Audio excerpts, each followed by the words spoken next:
இனிமே நீங்கள் யாரும் குழந்தை பெற்றுக்கக்கூடாதுன்னு கவர்மெண்ட் உத்தரவு போட்டால் என்ன பண்ணுவீங்க? கமெண்டில் சொல்லுங்கள். இந்த படமும் அதை பற்றி தான் பேசுது, த அசஸ்மெண்ட். இந்த கதை ஃப்யூச்சரில் நடக்குது. ஓல்டு வேர்ல்டு, நியூ வேர்ல்டுன்னு 2 இருக்குது. நியூ வேர்ல்டில் வாழ்கிறவங்க தான் மியா அண்ட் ஆரியன்.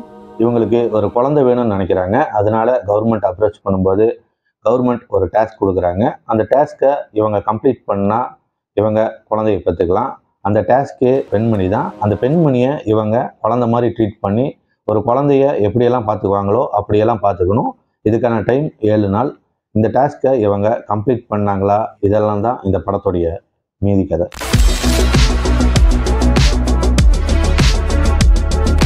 ஸ்பாயிலர்ஸ் இருக்குது, பார்த்துக்கோங்க.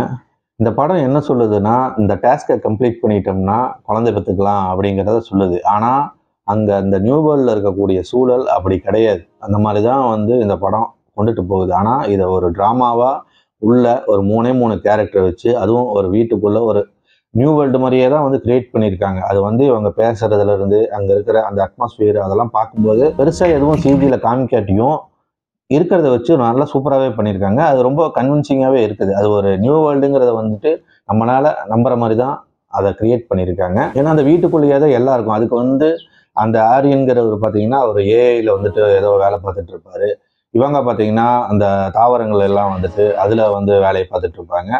ஸோ இதெல்லாம் ரொம்ப டெக்னிக்கலாக இருக்கும்போது அது கரெக்டாக கன்வே ஆயிடுச்சு. இவங்க ஆரியன் வேலை பார்க்குற இடத்துக்கு லிஃப்ட்டில் போகிறதே அந்த சீனே ரொம்ப சூப்பராக இருந்தது. ஏன்னா லிஃப்ட்டுனா நம்ம சாதாரணமாக லிஃப்ட்டில் ஏறி போவோம், அப்படி இருக்கும். இது அது ரொம்ப சிம்பிளாக காமிச்சிருக்காங்க. அதுதான் ரொம்ப மெயின்.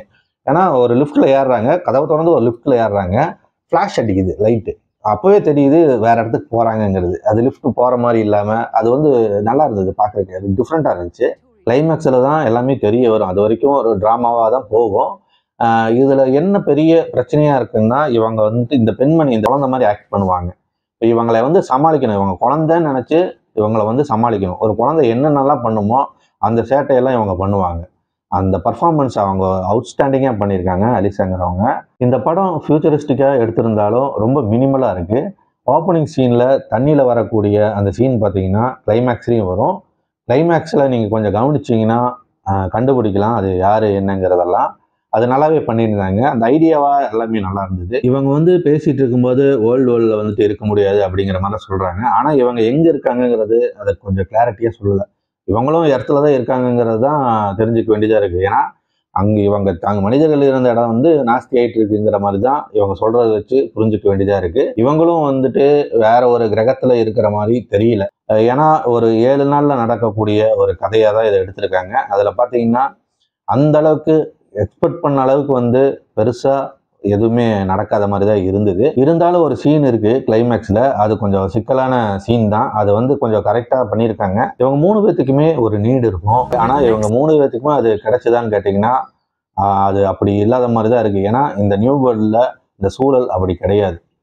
அதை அப்படி தான் காமிச்சிருக்காங்க. ஆனால் நியூ வேர்ல்டில் சில ப்ராமிசஸ் இருக்கிற மாதிரி தான் காமிச்சிருக்காங்க. ஆனால் கிளைமேக்ஸ் அப்படி தான் இருக்குது. ஆனால் அது ஒரு இல்யூஷனாக தான் இருக்குது. பழைய வேர்ல்டுக்கு மியா போகும்போது அங்கே ஒரு வெறும் டஸ்ட்டாக இருக்கும். அதை மட்டும் தான் காட்டுவாங்க. இன்டர்ஸ்டெல்லர்லேயும் இதே ஒரு கான்செப்ட் தான். அங்கே டஸ்டெல்லாம் ஆகி தான் அவங்க வேற ஒரு இடத்துக்கு போவாங்க. அதே மாதிரி தான் இதுலேயும் அந்த பழைய வேர்ல்டு பார்த்திங்கன்னா நாஸ்தி பண்ணியிருப்போம். ஆக மொத்தம் நம்ம இங்கெல்லாம் உயிர் வாழ முடியாதுங்கிற மாதிரி தான் இருக்குது. போக போக அப்படி தான் நடக்கும்னு நினைக்கிறேன். வாழ்த்துக்கள். எனக்கு தெரிஞ்சு படம் கொஞ்சம் லென்த்தாக போன மாதிரி இருந்தது. இருந்தாலும் நல்லா இருக்குது. நல்ல ஒரு கிளாஸாக இருக்குது படம். 3 விஷயம் சொல்லப்படுது. நியூ வேர்ல்டு ஒரே விர்ச்சுவலாக, அங்கே ஒரு ரியலே இல்லாத மாதிரி இருக்குது. வேர்ல்டு பார்த்தீங்கன்னா நம்ம எல்லாம் சேர்ந்து நாஸ்தி பண்ணி டஸ்ட்டாக மாறி குப்பையாக போயிடுச்சு. 3ஆவதாக இருக்கிறது ஹோப். அதுவும் ஃபால்ஸ் ஹோப்பாக தான் இருக்குது. இதெல்லாம் வச்சு பார்க்கும்போது மனிதர்களே பூமியில் வாழ்றதுக்கு தகுதி இல்லாதவங்கிற மாதிரி தான் இந்த படம் சொல்ல வருதா தெரியல. படத்தில் அந்த ஆம்பியன்ஸ் சவுண்டெல்லாம் படத்துக்கு ஒரு மூடை செட் பண்ணுது. ஒரு 1.5 மணி நேரத்தில் முடிச்சிருக்கலாம். கொஞ்சம் இழுத்த மாதிரி தான் இருந்தது. ஏன்னா அந்த க்ரீன் ஃபார்மை எரிக்கும் போதே அதுவே ஒரு கிளைமேக்ஸ் மாதிரி தான் இருந்தது. அங்கேயே ஏதாவது முடிச்சு விட்ருக்கலாம். அது போகவே இன்னும் கொஞ்சம் இழுத்துட்டாங்க. பட் மோரோவர் ஒரு வாட்சபுளான படம் தான். இது ஒரு சைஃபை ட்ராமா தான். ஒரு 1 hour 54 minutes ஓடுது. ரொம்ப ஃப்ரீயாக இருந்தீங்கன்னா பார்க்கலாம். பை.